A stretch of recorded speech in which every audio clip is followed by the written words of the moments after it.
Ladies and gentlemen, good morning and welcome to Gachis Kamen TV, the Torres Mali Black Africa. It look like the politics of Mount Kenya are taking a different shape. Rigathi Gachagua has asked Jeremiah Kioni and Martha Karua to meet him. Rigathi Gachagua and Martha Karua and Jeremiah Kioni meeting is the least thing that you would expect.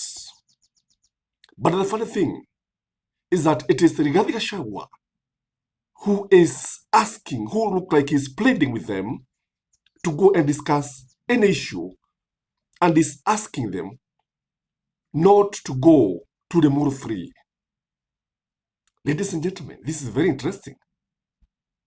Again, it is also worth noting that Moses Kuria has described Ndindi Nyoro as a maize stock fire that comes and goes very easily without leaving any traces of something like charcoal.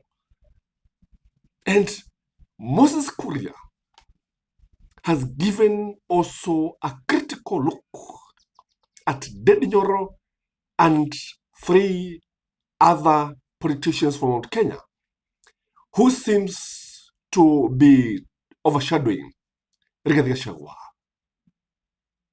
And he is reminding Kenyans that Ndindi Nyoro is actually competing with Rigathi Gachagua.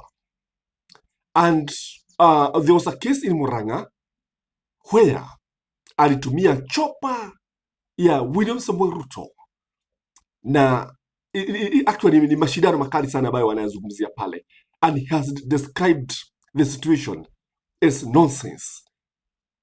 He has described the competition in Mount Kenya as nonsense, and he has said that he's tired with the infighting of some leaders in Mount Kenya. On the other hand, Kuria, who is Gachagua's right-hand man, has also accused Ndindi Nyoro of using William Samoei Ruto's chopper to outshine the others. Ladies and gentlemen, what is happening in Mount Kenya? What is not going right? Number one, in my view, there is the introduction of generation card of politics, whereby Ndindi Nyoro is being fronted na mlego wa William Samoei Ruto as the best team.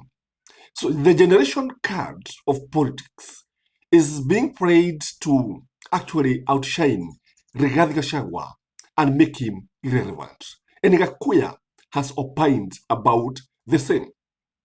Again, the fact that UDA is losing Mount Kenya, the fact that UDA seems to have lost Mount Kenya votes and influence, then what is happening now is the struggle for Mount Kenya. The struggle for Mount Kenya between Ndindi Nyoro, the struggle for Mount Kenya between Rigathi Gachagua and Moses Kuria, the CS straight. And each of them feels that he is the right person.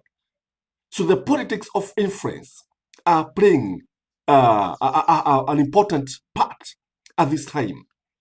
The other thing is that just as Moses Kuria is saying, somebody want to divide Mount Kenya. There is the politics of divide and rule. So who is this person who is dividing Mount Kenya? And why is he dividing Mount Kenya?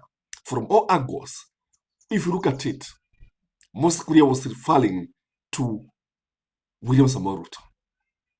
He goes further and say that nobody will die twice. Hakuna ambaye atakufa mara mbili.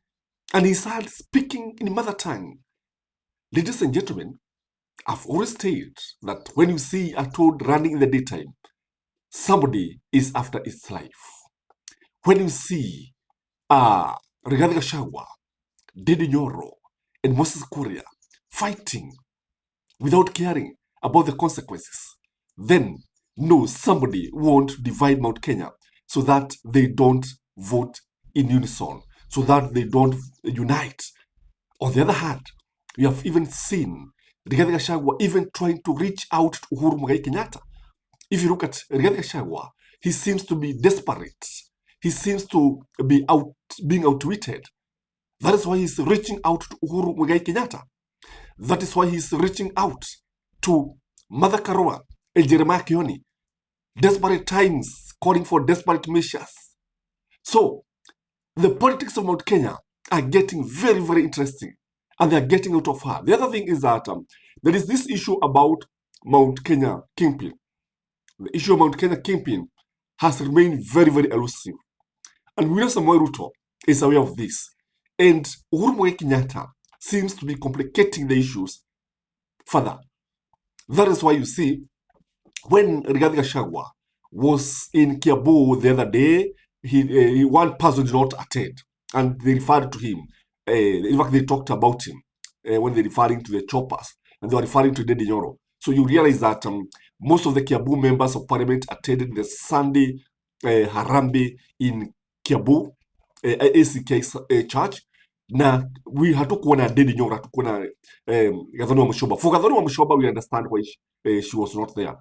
So this issue of Mount Kenya kingpin is actually taking its ugly stand. The other thing is that when you look at all this is about 2027 general elections. When you look at it, there is a likelihood that William Samoei Ruto may not use or may not have Rigathi Gachagua as his running mate. And the person who seems to have a soft spot for William Samoei Ruto is Ndindi Nyoro. William Samoei Ruto seems to have a soft spot for Ndindi Nyoro. And that's why these people are actually worried. That is why you see Moses Kuria even having what he calls Moses Kuria tournaments.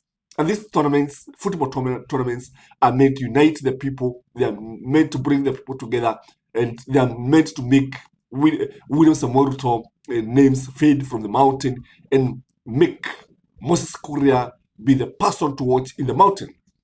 So Moses Kuria has thrown in his interest in Mount Kenya. In fact, this is nothing short of declaring himself as a candidate for 2032 presidential candidate if William Samoei Ruto is going to win the presidency. And I think William Samoei Ruto need to be very, very much worried by the turn of events. I think State House needs to be very, very careful, because you see, even this narrative of buffaloes that is being marketed by Rigathi Gachagua, it is meant to achieve certain objectives. So the idea of buffaloes grazing together, moving together, not that they love each other, but they fear that they'll be devoured by their predators. That is the lion. You can ask yourself, who is the lion here? Definitely, it is William Samoei Ruto. This can only be very interesting, and we cannot keep our eyes off from this kind of politics. So guys, I request one thing: like this video, share it, because it's gonna be very, very interesting. Have a blessed day. Bye-bye.